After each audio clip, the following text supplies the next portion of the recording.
नमस्कार दोस्तों, कैसे हैं आप सभी। आशा करते हैं आप लोग स्वस्थ होंगे। सर्द का मौसम आ गया है, मज़े ले रहे होंगे सर्दी का। जो वूलन वाले कपड़े होंगे आपके, गर्म जो रखते हैं शरीर को, सारे कपड़े निकल ही गए होंगे। देखिए, ये जो ठंडी का मौसम होता है ना, बड़ा ही सुहाना मौसम है। बस अपने आप को थोड़ा सा बचा के रखना होता है, ठीक। तो अपने आप को बचा कर नहीं रख पाएंगे तो फिर आपको समस्या हो जाएगी, बहुत ज़्यादा समस्या होने लगती है।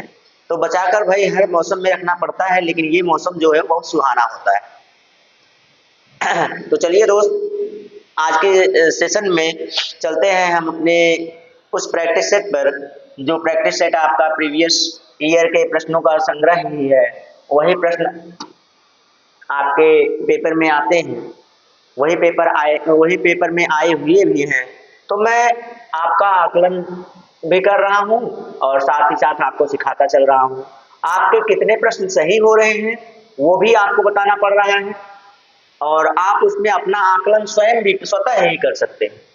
स्वतः करने का मतलब है कि आप प्रश्नों को देखिए, उसका उत्तर दीजिए, उत्तर देखने के बाद देखिए कि कितना सही और कितना गलत हो रहा है।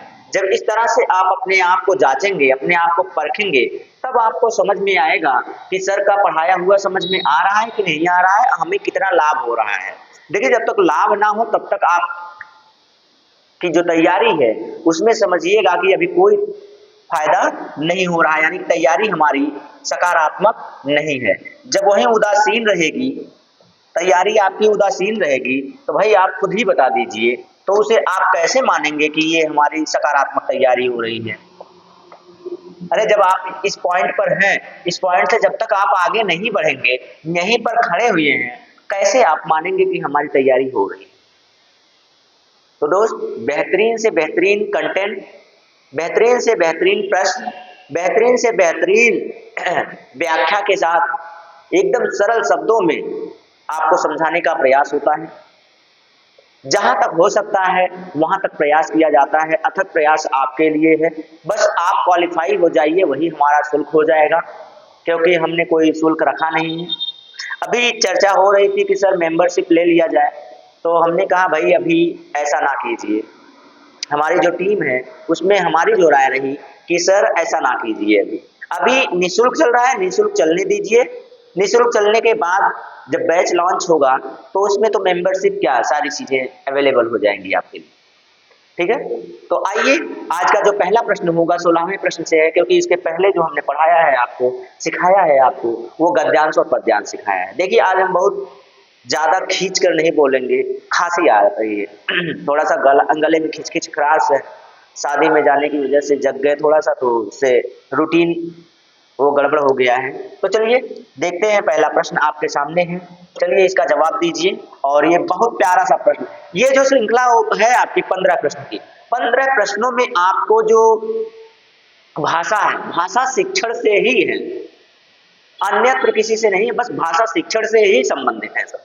इसका मतलब ये है कि ये 15 प्रश्न अगर आपने कर लिए तो भाषा से कोई भी आपका आ रहा है प्रश्न तो आप हल कर लेंगे, इतना मान लीजिएगा। तो चलिए, मातृभाषा धारिता, मातृभाषा आधारित बहुभाषावाद नामा किम, मतलब मातृभाषा आधारित जो बहुभाषावाद होता है उसे किस नाम से जाना जाता है।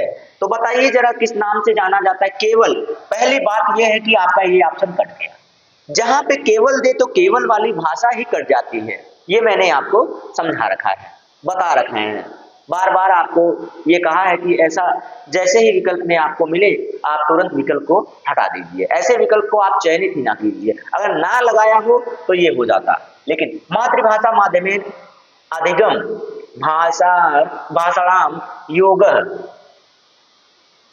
नहीं भाई, ये भी नहीं है, ठीक है।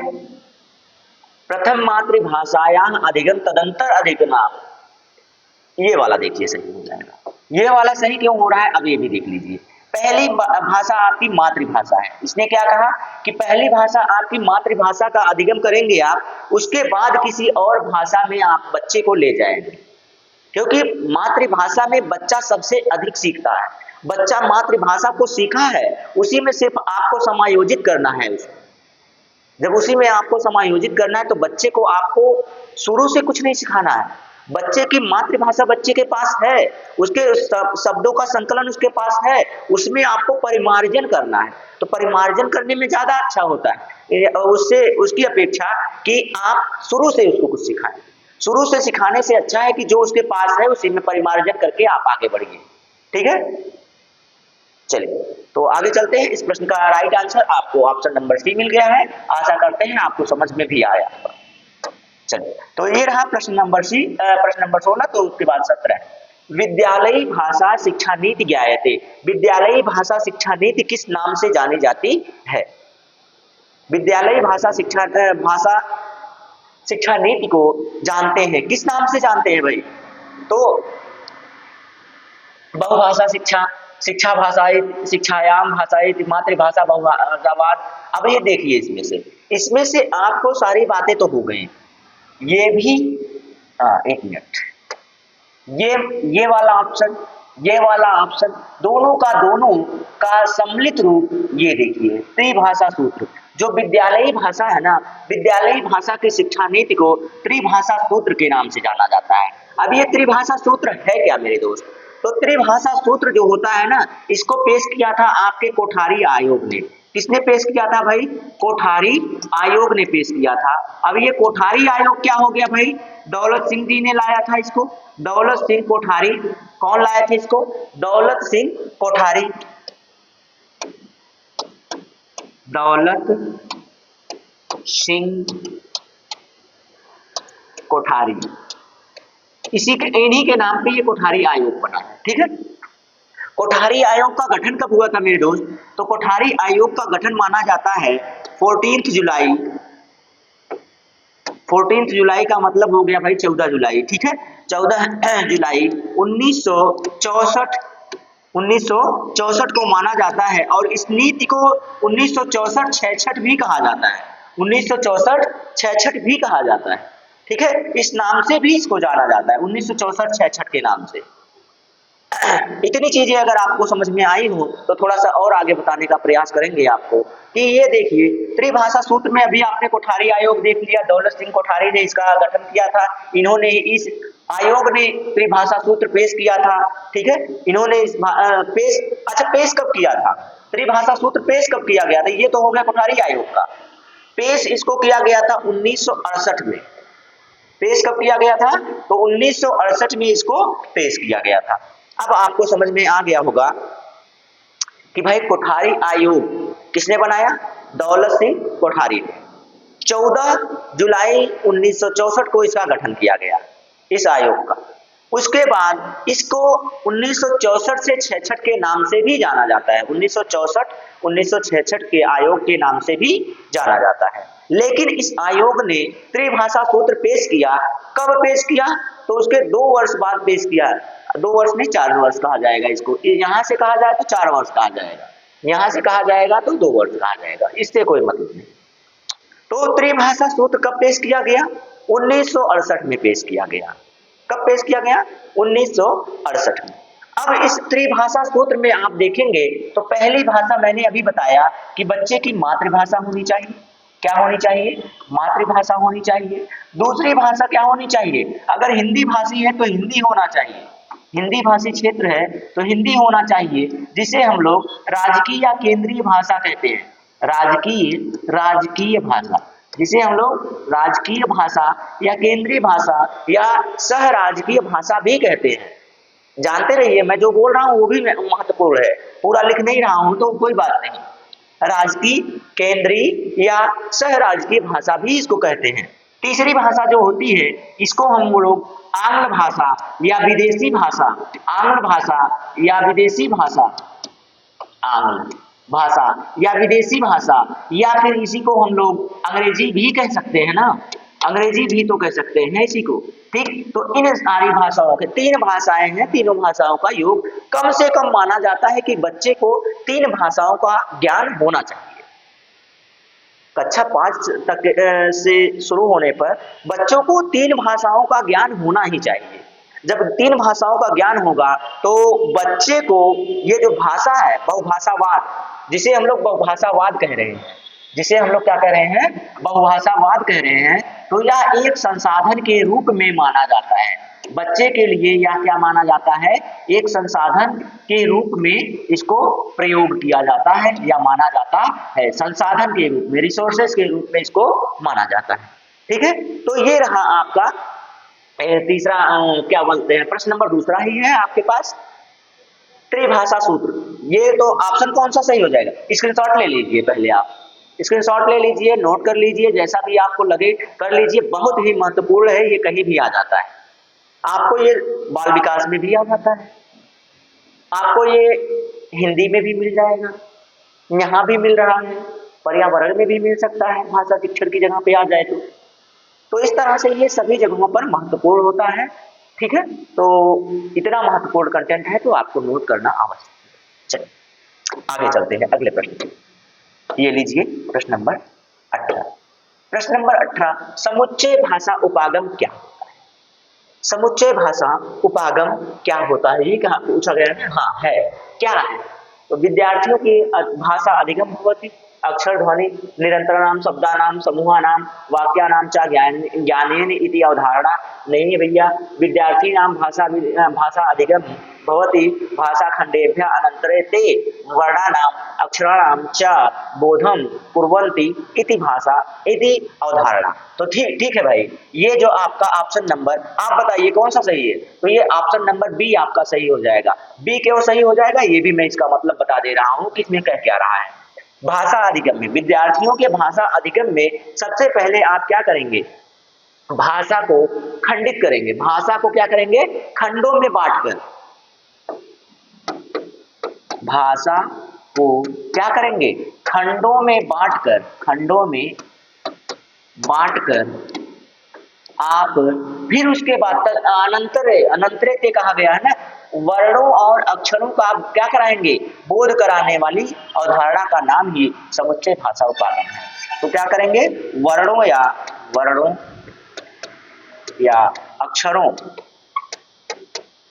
का ज्ञान कराना ही समुच्चय उपागम कहलाता है। कौन सा उपागम, समुच्चय उपागम कहलाता है, समुच्चय भाषा उपागम कहलाता है। क्या होता है, पहले भाषा को हम लोग छोटे छोटे खंडों में बांट लेंगे, क्या करेंगे, भाषा को छोटे छोटे खंडों में बांटने के बाद वर्णों और अक्षरों का ज्ञान कराने का बच्चों का जो ये उपागम है, उसे हम लोग समुच्चय भाषा उपागम कहते हैं। तो ये वाला ऑप्शन आपका राइट हो गया। चलिए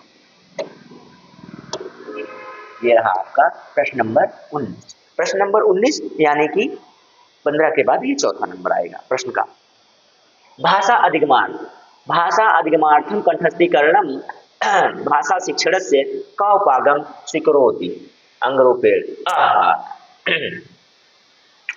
तो भाई भाषा अधिगम के लिए, भाषा अधिगम, जहां पे भाषा अधिगम की बात आए, अर्जन की बात तो है नहीं, भाषा अधिगम की बात आ रही है, तो सबसे महत्वपूर्ण यहाँ पे माना जाता है इसके कंठस्थीकरण के लिए, कंठस्थीकरण के लिए सबसे महत्वपूर्ण व्याकरण माना जाता है। देखिए किस ऑप्शन में मिलेगा व्याकरण, व्याकरण माना जाएगा। तो ये देखिए व्याकरण अनुवाद विधि, व्याकरण अनुवाद विधि, ये देखिए व्याकरण अनुवाद विधि है। तो भाषा अधिगम के कंठस्थीकरण के लिए सबसे अच्छा जो उपागम माना गया है वो व्याकरण अनुवाद विधि माना गया है।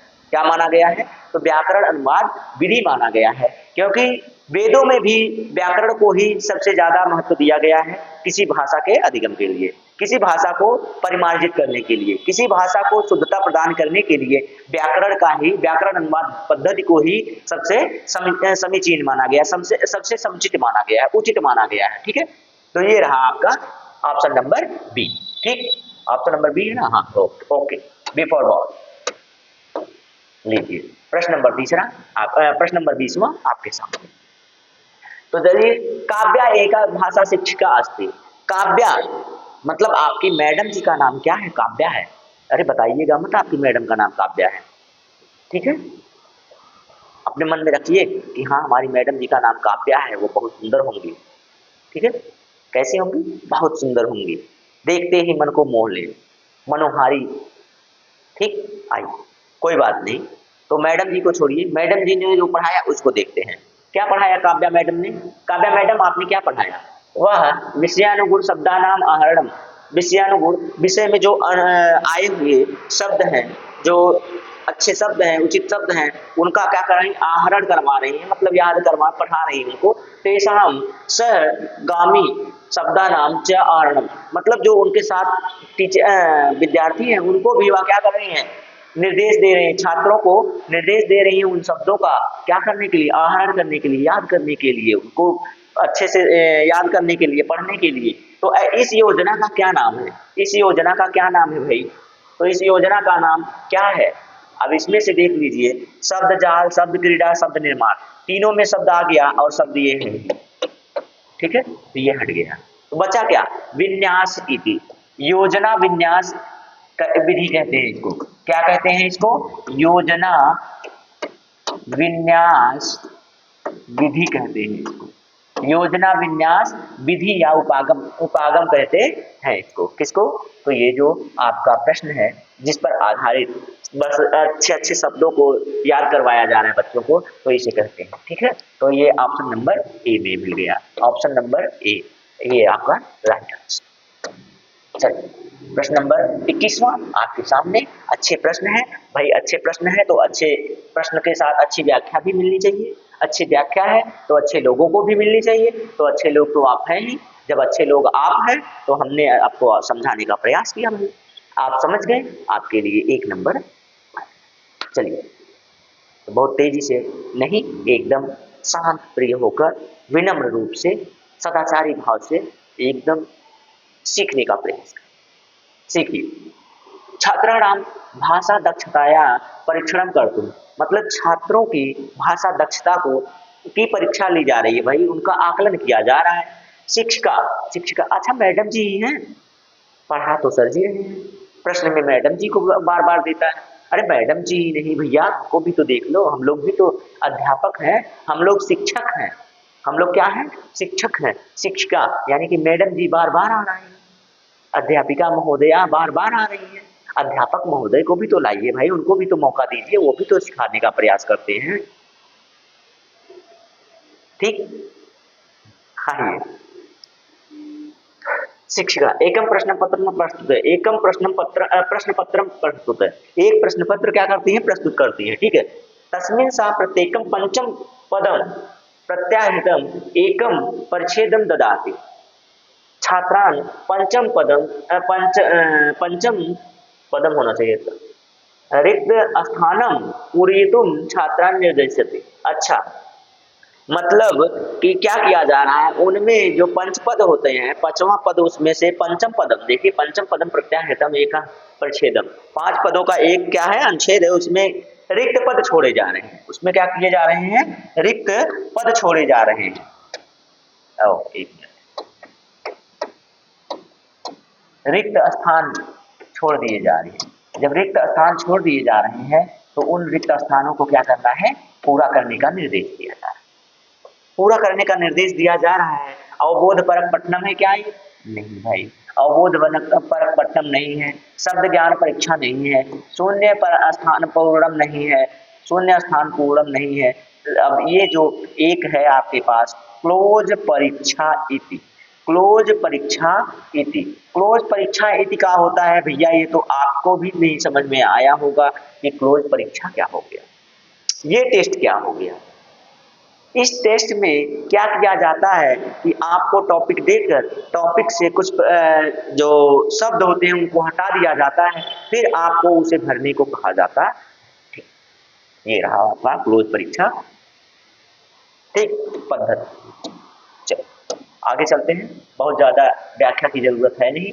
तो संभाषण समय उच्चैन उच्चारेण सह समुचित शब्दानाम समुचित क्रमेण प्रयोगा इति क विधि अस्ति, ठीक है। तो संकेत भाषा क्या, ये संकेत भाई उच्चारण की बात हो रही, तो संकेत भाषा कहाँ से आएगा, भाषा व्यापार लीजिए, व्यापार कहाँ आएगा भाई, प्रयोग धारित, हट गए सारे प्रश्न, सारे विकल्प हट गए, बचा कौन सा विकल्प, विकल्प बचा संभाषण प्रक्रिया। ये संभाषण प्रक्रिया में ही समुचित होता है, उचित होता है कि उसमें क्या किया जाता है, संभाषण के समय उचित उच्चारण उचित शब्दों का उचित प्रयोग किया जाता है, उचित स्थान पर प्रयोग किया जाता है। संभाषण के समय समुचित शब्दों का प्रयोग समुचित स्थान पर ही किया जाता है, जहाँ पे उनका उचित स्थान होता है वहीं पर उनका प्रयोग किया जाता है, जिससे हमारा वाक्य प्रभावी हो जाता है। कैसा हो जाता है? प्रभावी और अच्छा हो जाता है, शुद्ध हो जाता है। ठीक है, चलिए, तो ये हो गया आपके लिए। चलते हैं फिर अगले पर। भाई अगले प्रश्न पे चला जाए। ये रहा प्रश्न नंबर 23।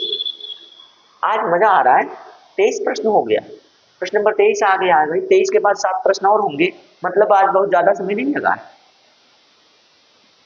बहुत ज्यादा समय नहीं लगा। 30 प्रश्न होते हैं, 30 प्रश्न में मैंने आपको, हाँ सही, कोई बात नहीं, समय ज्यादा नहीं लगेगा आज।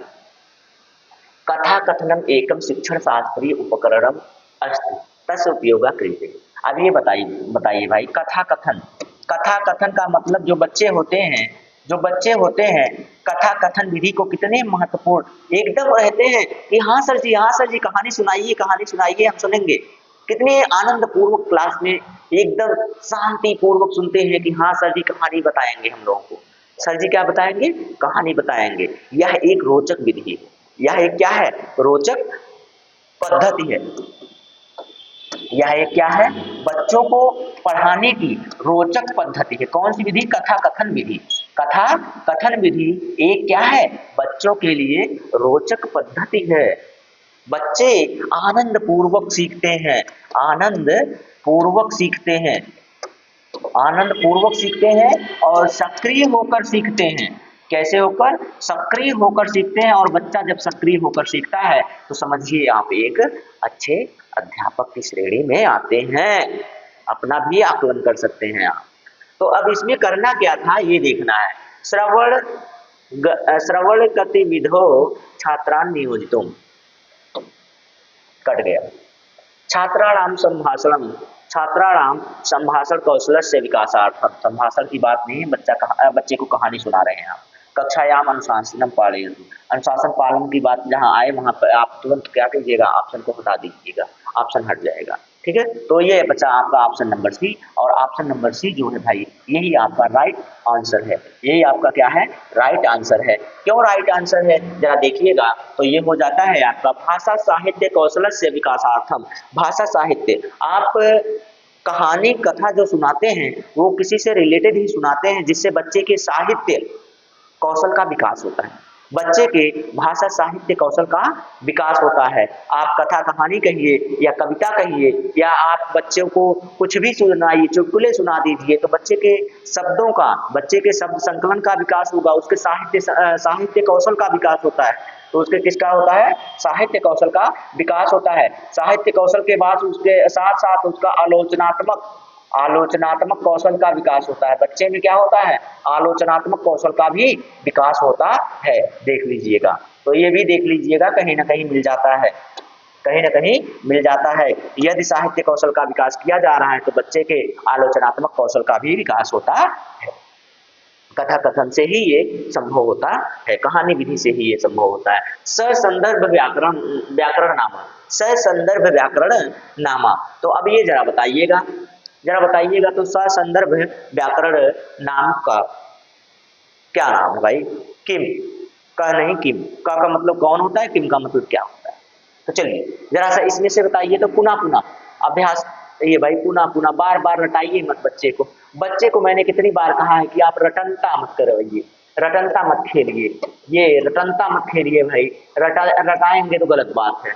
पूर्व रूपाणाम ज्ञानम अनंतरम प्रयोगा इति, भाई ये क्या मतलब है? हटाइए इनको।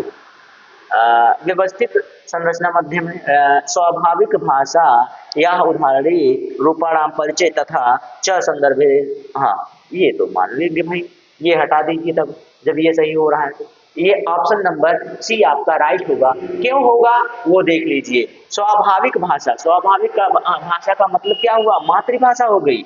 मातृभाषा में उसको उदाहरण देकर फिर उसको अध्ययन कराने का प्रयास कीजिए ना आप। सबसे पहली बात, संदर्भ का मतलब ये होता है कि आप बच्चे को उसकी मातृभाषा में सिखाने का प्रयास कीजिए। जितना हो सके उसकी मातृभाषा में बताइए ना। आप किताबी ज्ञान देकर क्या करेंगे? बच्चे को व्यवहारिक ज्ञान देकर व्यवहारिक रूप से उसको सिखाने का प्रयास कीजिए। जितना व्यवहारिक रूप से बच्चा सीखेगा सबसे अच्छे तरीके से और कंठस्थ होता जाएगा बच्चे को। बच्चा एकदम उसका इतना बढ़िया विकास होगा, इतना बढ़िया विकास होगा कि पूछिए मत, वो टॉप भी कर सकता है। ठीक है, तो ये रहा आपका स्वाभाविक भाषा। स्वाभाविक भाषा में उसका जो जिस भाषा में वहां सीखने का प्रयास करे उसी भाषा में इसको सिखाइए आप न, कि नहीं सिखाएंगे, नहीं सिखाएंगे भाई तो शिक्षा आयोग आपको भी हटा देगा, आपको ही हटा देगा, कहेगा बच्चे को सिखाने का प्रयास कीजिए ना, आपको थोड़ी सिखाना है, आपको थोड़ी सारी चीजें करनी है। बच्चा आया है आपके पास तो आपको उसको सिखाना है। एन केन प्रकार जिस भी प्रकार से कोई भी प्रकार लगाइए आप उसको सिखाना है, सिखाना है। अधोलिखितेषु कस्य कौशल विकासार्थम लेखनम इत्यस्मिन् ग्रहणं न भवेत्। हाँ, कौशल विकासार्थानाम लेखनम, अच्छा इससे लेखन कौशल का विकास ना हो, कौन सा ऐसा है? व्याख्यान समय टिप्पणी संकलनम, इससे तो भाई होता है। पठन समय टिप्पणी लेखनम, इसमें भी होता है, टिप्पणी लिखने से भी होता है। सारांश लेखनम, इससे भी होता है। तो बचा क्या भाई? हाँ, कश्चित कार्यक्रमस्य कृते योजना पत्र लेखनम। भाई किसी भी कार्यक्रम का आप योजना पत्र लिख रहे हैं, वो तो बता रहे हैं, लोग बता रहे हैं, आप लिख रहे हैं, बातें खत्म है, इसमें कहाँ लेखन कौशल का विकास है? तो इसी को नहीं माना गया है, इसी को नहीं माना गया है, बाकी सब उसके हैं इसलिए गलत हो गए। तो ना भवेत, ना भवेत कह रहा है, नहीं होता है। कौन नहीं होता है? तो ये नहीं होता है योजना पत्र लेखनम। योजना पत्र लेखनम किसका है? कस्यचित का कार्यक्रम, किसी भी कार्यक्रम का भाई आप योजना पत्र लिखेंगे तो उससे लेखन कौशल का विकास नहीं माना जाता है, लेखन कौशल का विकास नहीं माना जाता है, कौशल का विकास नहीं माना जाता है। ठीक है, नहीं माना जाता है, भाना नहीं माना जाता है। ठीक है, माना जाता है, लीजिए जाता है, हो गया। ठीक है, तो ये रहा प्रश्न नंबर 25वां आपका। 5 प्रश्न और है, उन 5 प्रश्नों को देखते हैं कि 5 प्रश्न हैं कौन से और क्या ज्ञान आपको मिलता है। लीजिए, पाठ्य पुस्तक निर्माता, पाठ्य पुस्तक का निर्माता वृत्तपत्र पत्रिकादि मूल लेखभ्य पाठन कविता वर्णनानि समाहृत्यम, मतलब इन सभी का क्या करता है? वृत्त का वृत्तांत जो होते हैं, वृत्त पत्रिका, मूल लेखन, कविता, कहानी, वर्णों और अक्षरों का क्या करता है? समावेश करता है। तो इस पद्धति को क्या कहते हैं? एक पुस्तक का लेखन निर्माता है, वह वृत्त लिखता है, वृत्त पत्र लिखता है, पत्रिका लिखता है, मूल लेखन लिखता है, ठीक है, कविता लिखता है, वर्णों को समाहित करता है उसमें। तो बताइए ये कौन सा अभ्यास पद्धति है? कौन सी पद्धति पर ये पुस्तक वो लिखने का प्रयास कर रहा है? कौन सी पद्धति में लिखने का प्रयास कर रहा है? जरा बताइएगा हमको। तो 4 ऑप्शन आपके पास है। तेषु विश्वसनीय स्वाभाविकी च भाषा विद्यते। लीजिए, मत पढ़िए और आगे मत पढ़िए भाई, आपका समय जाया होगा, आपका समय जाया होगा, इन सबको मत पढ़िए। ये पहले में ही मिल गया, पहले में ही मिल गया कि उसमें क्या होनी चाहिए? उसमें विश्वसनीयता होनी चाहिए, उसमें स्वाभाविकता होनी चाहिए। स्वाभाविकता मतलब व्यवहारिक ज्ञान होना चाहिए उसमें। व्यवहारिक का मतलब सीधे सीधे मातृभाषा में होना चाहिए, बातें खत्म है। किसमें होना चाहिए? मातृभाषा में होना चाहिए, विश्वसनीयता होनी चाहिए। विश्वसनीयता और स्वाभाविकी भाषा विद्यते। लीजिए, भाषा विद्यते, मातृभाषा, व्यवहारिक भाषा, मातृभाषा, बातें खत्म, सब कुछ आके वहीं पे अटक गया। विश्वसनीयता आ गई, मातृभाषा आ गई, बच्चा आसानी से सीख जाएगा, बातें, बात ही खत्म है। 1 मिनट, कैंसिल नहीं किए भाई, कैंसिल कर दीजिए। लीजिए, आ गया आपका अगला प्रश्न। शिक्षक एकम पाठे स्वगत्या पठते, मतलब पहले स्वयं से ही पढ़ रहा है। विद्यार्थी समय मुख्य बिंदु आदाय पाठ से पुनर्निर्माण कुर्वन्ति। अब ये लीजिए, पहले अध्यापक किसी पाठ को पढ़ता है, पहले अध्यापक क्या करता है? किसी पाठ को पढ़ता है, पढ़ने के बाद उनको अलग अलग कर देता है। उनको क्या कर देता है? बैठा देता है लाइन से, चलो बच्चों लाइन से बैठ जाओ। तो बच्चे भी बड़ी खुशी खुशी बैठते हैं, कहते हैं आज सर जी टेस्ट देंगे। सर जी थोड़ी टेस्ट देंगे, हाँ आज हम लोग टेस्ट देंगे। बच्चे यानी कि जो बच्चे होते हैं वो टेस्ट देंगे, बड़ी खुशी से बैठ जाते हैं। कुर्सी से बैठने के बाद शिक्षक उनको उस जो पाठ पढ़ाया हुआ है ना उसका मुख्य बिंदु देता है। मुख्य बिंदु देने के बाद वह कहता है कि इससे आप पूरा जो पाठ्य वस्तु है उसका निर्माण कर दो, उसका सारांश जो है उसका निर्माण कर दो। तो निर्माण करने की जो ये प्रक्रिया है उसी को पूछ रहा है, कौन सी विधि है, कौन सी विधि है भाई। तो इसमें आपको कहा जाता है कि ये आपकी व्याकरण श्रुत लेख विधि है। कौन सा? व्याकरण श्रुत लेख विधि के अंदर यह आता है। यह व्याकरण श्रुत लेख विधि के अंतर्गत आता है। यहीं पे क्लोज टेस्ट भी हो जाता है। इसी के साथ साथ इसमें बच्चों का क्लोज परीक्षा भी हो जाती है। बच्चों की क्या हो जाती है? क्लोज परीक्षा भी हो जाती है, क्योंकि क्लोज परीक्षा में भी यही होता है कि आप उनको पाठ पढ़ा के उस पाठ का मुख्य बिंदु दीजिए, उस पाठ का मुख्य बिंदु दे दीजिए और कह दीजिए कि बच्चा मेरे प्यारे बाबू चुन्नू मुन्नू आपको क्या करना है, आपको इसी मुख्य बिंदु पर पूरा पाठ तैयार करना है। पाठ तैयार करना है या पाठ तैयार करने की बात छोड़िए, आपको कह दीजिए कि उस पर क्या करना है। देखिए मुद्दे आधा है पुनर्निर्माण, पाठ का पुनर्निर्माण करने की बात कर रहा है ना, अध्याय का पुनर्निर्माण करने की बात कर रहा है, यानी कि छोड़िए इसे, सारांश लिखने को कह रहा है। क्या लिखने को? सारांश लिखने को कह रहा है। ठीक है, सारांश लिखने को कह रहा है। तो बच्चा इसमें, अब सोचिए बच्चा जब खुद लिखेगा, नियम तो हो गया, नियम व्याकरण श्रुत लेख विधि है ना, लेकिन अब ये बताइए कि मुख्य बिंदु पाकर यदि बच्चा लिख रहा है तो उसके कौन से कौशल का विकास होगा? आप इस पर प्रश्न बताइए, कौन से कौशल का विकास होगा? रचनात्मक कौशल का विकास होगा कि नहीं होगा? सृजनात्मक कौशल का विकास होगा कि नहीं होगा? मुक्त विधि है कि नहीं है? मुक्त विधि है ना, खुली हुई विधि है ना। ये अपसारी चिंतन है या अभिसारी चिंतन है? ये अपसारी चिंतन लगता है। ठीक है, ये कौन सा चिंतन है? अपसारी चिंतन है। एक बिंदु दे रहे हो और कह रहे हो कि ढेर सारा लिखो, एक बिंदु दे रहे हो तो ढेर सारे लिखने को बोल रहे हो, तो आप बताइए ये ऊर्ध्वगामी लेखन की तरफ जा रहा है। सारे नियम को आप अगर समझना चाहते हैं ना तो एक ही पॉइंट से समझ सकते हैं, लेकिन आपको समझने के लिए इसको खोलना पड़ेगा, मेहनत करनी पड़ेगी। बिना मेहनत के कुछ नहीं होता है। सफलता परिश्रम की गुलाम होती है। जब तक आप परिश्रम नहीं करेंगे सफलता आपसे दूर भागती जाएगी। सफलता जो होती है वो जो परिश्रमी होता है उसकी दीवानी होती है, परिश्रम की दीवानी हो। आप परिश्रम करो, सफलता आपके पास भाग के आएगी, दौड़ के आएगी। जैसे आपकी महिला मित्र आती है आपसे मिलने, थोड़ा सा भी टाइम मिला नहीं कि चलो मिल के आते हैं, ठीक है। तो उसी तरह से सफलता भी है, हार्ड वर्क करेंगे सफलता गारंटी। चलो अगला प्रश्न देखें, ये लीजिए 27 के बाद प्रश्न नंबर 28, प्रथम भाषा विकास से साधारणतः भाषा ज्ञाते। अब ये वाला तो सबसे आसान सा प्रश्न है भाई।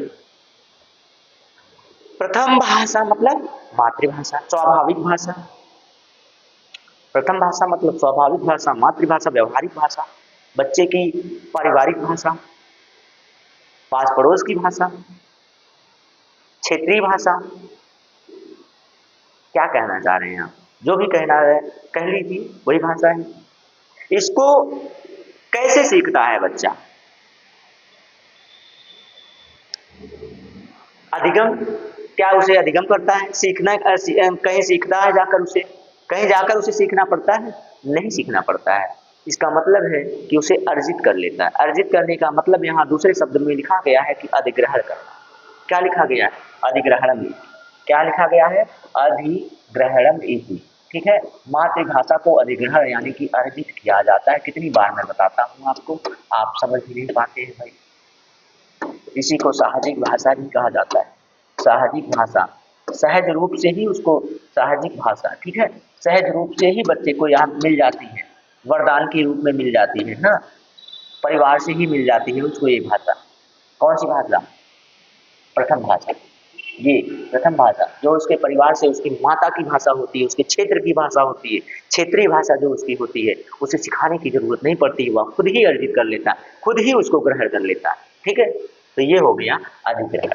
ऑप्शन नंबर बी सही हो गया आपका। लीजिए प्रश्न नंबर 28 पर चलता हो गया, 29 पर चलते हैं। कस्याचित शिक्षकाया, ये लीजिए भैया, हे हमरे महाराज देवता, जो आप प्रश्न बनाते हैं उसमें शिक्षक का भी नाम डाल दीजिए ना भाई। हम लोग शिक्षक का भी नाम तो चाहते हैं। बायस काहे कर रहे हैं आप, जेंडर बायस काहे लगा रहे हैं आप? अरे हर जगह पे शिक्षिका ही रहेंगी, शिक्षक भी तो कहीं होने चाहिए। कोई बात नहीं, शिक्षिका ही डालिए, बस समझ में आना चाहिए, सब मंजूर है हमें। आप हमारा नाम ही हटा दीजिए, एकदम शिक्षक वहां आए ही नहीं, शिक्षिका ही डालिए, लेकिन हमारे बच्चों को समझ में आना चाहिए। ठीक है, समझ में आना। आइए, कक्षायां छात्राओं मातृभाषा विभिन्न संति, मतलब सबकी मातृभाषा अलग अलग है। सही बात है कि कोई बच्चा कहीं और से आता है, कोई बच्चा कहीं और से आता है, सारे बच्चे कहीं कहीं और से आते हैं, एक जगह से तो आते नहीं। सबकी मातृभाषा अलग बनी, सबकी मातृभाषा क्या हुई, अलग हुई। चलिए अब आगे देखिए, प्रत्येक छात्र स्वभाषा या परस्परम अभिवादन करे। मतलब शिक्षिका कह रही हैं कि आप जो अभिवादन कर रहे हैं, अपना परिचय दे रहे हैं, नमस्ते कर रहे हैं, प्रणाम कर रहे हैं, लोगों से बात कर रहे हैं, तो वो अपनी मातृभाषा में आप लोग कीजिए, अपनी मातृभाषा में कीजिए, ना कि विद्यालय की जो भाषा है, अपनी भाषा में आप कीजिए, अपनी भाषा में कीजिए। प्रतिदिन छात्रा विभिन्न भाषाणाम शब्द सह परिचयार्थ प्रयत्नशील भवन्ति। तो जो बच्चे होंगे संभाषण करेंगे आपस में, उसकी मातृभाषा अलग, उसकी मातृभाषा अलग, दोनों की अलग भाषा, लेकिन जब दोनों अलग अलग भाषाओं को बोलेंगे तो वो उसको समझने का प्रयास करेगा, वो उसको समझने का प्रयास करेगा। दोनों लोग जब समझने का प्रयास करेंगे तो उनके अंदर एक नए नए शब्द आएंगे, उसके दिमाग में नए नए शब्द आएंगे, और नए शब्दों का वो क्या करेगा, संकलन करेगा, उसे सीखने का प्रयास करेगा, उसे सीखने का प्रयास करेगा। एवं शिक्षिका साधन रूपेण आधुनिकतेषु कथम आश्रयति, साधन के रूप में किस पर आश्रित होती है या किसे बढ़ावा दे रही है। तो ये देखिए,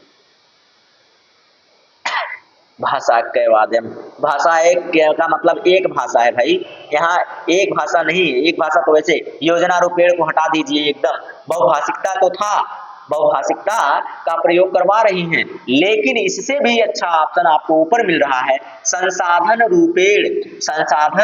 रूपेण बहुभाषावाद। मतलब जो ढेर सारी भाषाएं हैं ना, उनको वह संसाधन के रूप में प्रयोग कर रही है, जिससे बच्चे को आसानी से और अन्य भाषाएं भी सीखने का मौका मिल रहा है। तो बताइए मजा आ रहा है कि नहीं आ रहा है, आप बताइए। 29 प्रश्न हो चुके हैं, लास्ट प्रश्न एक और बचा है, मजेदार प्रश्न है। मजा आ रहा है कि नहीं आ रहा है, ये आप हमें कमेंट करके बताएंगे। और ये जो पूर्वांचल कैरियर क्लासेस है ना दोस्त, ये आपके लिए हमेशा ही तत्पर रहेगा, तत्पर है, तत्पर रहेगा। और वो भी अब बताइए, पूर्णतः निःशुल्क भी है, पूर्णतः निःशुल्क चीज सोचिए, फ्री का पाए तो लोग अलकतरा भी चबा जाए। अलकतरा का मतलब जानते हैं क्या होता है, डामर, वो भी चबा जाए, उसे भी नहीं छोड़ेंगे। तो फ्री का तो भाई ये इतना बड़ा संकल्प है हम लोगों का कि आप क्वालिफाई कर जाइए, सफल हो जाइए बस। चलिए तो अगले प्रश्न पे चलते हैं ना। तो सब्सक्राइब कर लीजिएगा अगर चैनल पर नए हैं, चैनल पर नए हैं तो सब्सक्राइब कर लीजिए। यूट्यूब चैनल है हमारा, फेसबुक पर आ जाइए, ट्विटर पर आ जाइए भाई, इंस्टाग्राम पर आ जाइए, सारे सोशल मीडिया पर ये चैनल है, एथेंटिक है भाई। ये भी नहीं कि ऐरा गहरा है, official YouTube channel, professional YouTube channel है भाई, professional YouTube channel. Purvanchal career classes आप डालिए चैनल पर, जैसे ही डालेंगे आप सर्च करेंगे तुरंत आपको ये मिल जाएगा। ठीक है, ये मिल जाएगा तो तुरंत आप सब्सक्राइब कर लीजिए, कमेंट कीजिए, शेयर कर दीजिए दोस्तों में, फिर ये देखिए अंगूठा ठेंगा दिखाकर लाइक कर दीजिए। ये सारी चीजें तो आप कर ही सकते हैं भाई। ये लीजिए लास्ट प्रश्न आपके सामने आ गया, बहुत ज्यादा हम आपको नहीं पकाएंगे। चलिए, विद्यार्थिभ्य एकस्य भाषाया परिचयार्थम कथम मार्गम न समुचित पूछा है, समुचित नहीं, न समुचित। कौन समुचित नहीं है, कौन सा इसमें उचित नहीं है, तो कौन सा उचित नहीं है भाई, अंत्यानुप्राश्रिक कवि अंत्यानुप्रास कविता भी गीते च। भाई गीत जहाँ आ जाए, गीत का मतलब कविता बच्चा बड़े प्यार से सीखने का प्रयास करेगा। ये तो हो गया, ये तो समुचित है। शब्द लघु वाक्य, ये भी तो समुचित है, ये भी भाषा परिचय में समुचित है। छोटे छोटे शब्दों और छोटे छोटे वाक्यों को सीखने का प्रयास करता है, ये भी हो गया। मौखिक श्राविक वाद, ये देखिए मौखिक श्राविक आदान प्रदान का मतलब विनिमय। अब यहाँ विनिमय है वहाँ संभाषण है, जहाँ विनिमय है वहाँ संभाषण है, और वहाँ संभाषण है तो संभाषण से भी बच्चा क्या करता है, भाषा को बड़े प्यार से सीखने का प्रयास करता है। सीखने का प्रयास नहीं करता है, सीख जाता है। तो ये तीनों जब सही हो गए, ये तीनों सही हो गए, तो ये तीनों समुचित हो गए। तो अब अनुचित कौन हो जाएगा फिर? ना समुचित का मतलब अनुचित। अनुचित कौन हो जाएगा? जो इसमें सही नहीं है। तो अब इन तीनों को आप गलत कर दीजिए, ये वाला सही हो जाएगा इस प्रश्न के अनुसार। इस प्रश्न के अनुसार वर्णमालाया अक्षरा शिक्षणेन। अब बताइए, आप वर्णमाला शिक्षण का कार्य कर रहे हैं तो बच्चा भाषा कैसे सीखेगा? उसमें भाषा थोड़ी सीखेगा, वो तो चिन्हों को सीख रहा है, वर्णमाला के चिन्हों को सीख रहा है। तो चिन्हों में भाषा कहाँ आ रही है? भाषा तो यहाँ हर जगहों पर है, हर जगह पर भाषा है, लेकिन ये सबसे छोटी इकाई है, सबसे छोटी इकाई संकेत है। संकेतों को सीखने के बाद सीखने का प्रयास होता है। तो यहाँ पे भाषा की बात अभी नहीं है, तो भाषा की बात नहीं है। अब बताइए क्लास कैसी लगी आपको? अच्छी लगी हो तो जल्दी से कमेंट कर दीजिए और एक छोटा सा लाइक कर दीजिए। पूर्वांचल करियर क्लासेस पर नए तो सब्सक्राइब भी कर लीजिए भाई, सब्सक्राइब करना तो बनता ही है। ठीक है दोस्त, तो आज के लिए हम आपसे विदा चाहेंगे। जय हिंद, धन्यवाद।